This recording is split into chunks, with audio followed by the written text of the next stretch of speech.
Hey there, my name's Paul, and this is Out of Neutral, a weekly tune-up where we look to the Bible to get in gear and follow Jesus into the life he came to make possible. Today I want to talk about some simple ways to cultivate awe and lower your stress.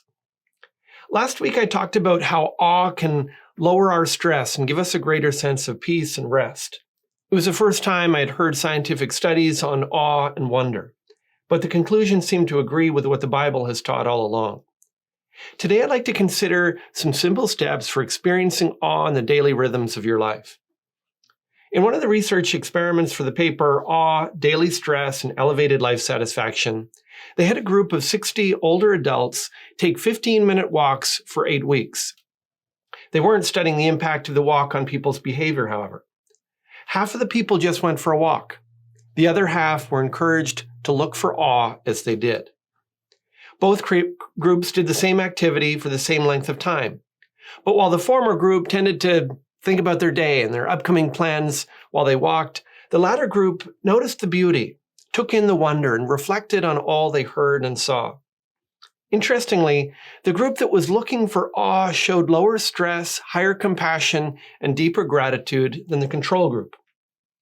In a fascinating twist, they even asked the participants to take selfies of themselves at the beginning, middle, and end of each walk.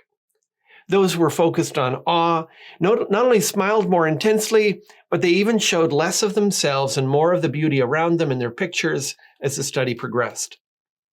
Researchers concluded that awe not only produces contentment, but a smaller, healthier understanding of yourself in relation to the world. The parallels between these two groups of people and how they approach their walk share obvious parallels into our relationship with God. Presumably, Christians can read their Bibles, pray, serve, and go to church, either intentionally pursuing awe or acting largely oblivious to it. Here are some simple ways to cultivate awe in your relationship with God.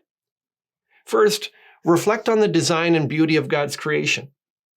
One of the great examples of an awe-seeking person is David. In Psalm 19, he revels in how the heavens declare the glory of God. And it's clear that he spent hours looking closely and thinking intently about how all that God has made reflects his vast power and majesty. Like those on the walk picturing themselves smaller and smaller in light of the world, David looks at the wonder of the universe and asks in Psalm 8, verse 4, "What is man that you are mindful of him?"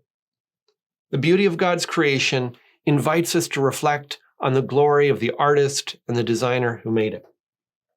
Second, reflect on God's care for all he has made. In Matthew 6, Jesus taught us to look at the birds of the air and show how your heavenly Father feeds them, and consider the lilies of the field and how God adorns them. He's telling us to reflect on God's sovereign care and provision for his creation, and so reassure ourselves of his concern and commitment to us. As you go for a walk, look out the window, or vacation in nature. Try to think about how God sustains all that there is. Finally, think deeply about who God is and what he's done. It's easy to approach the Bible looking for rules about what to do and not do, and to listen to sermons for the answers to your problems. But the Bible is fundamentally about God before it's about us. As you read, listen, and pray, intentionally put your focus on God.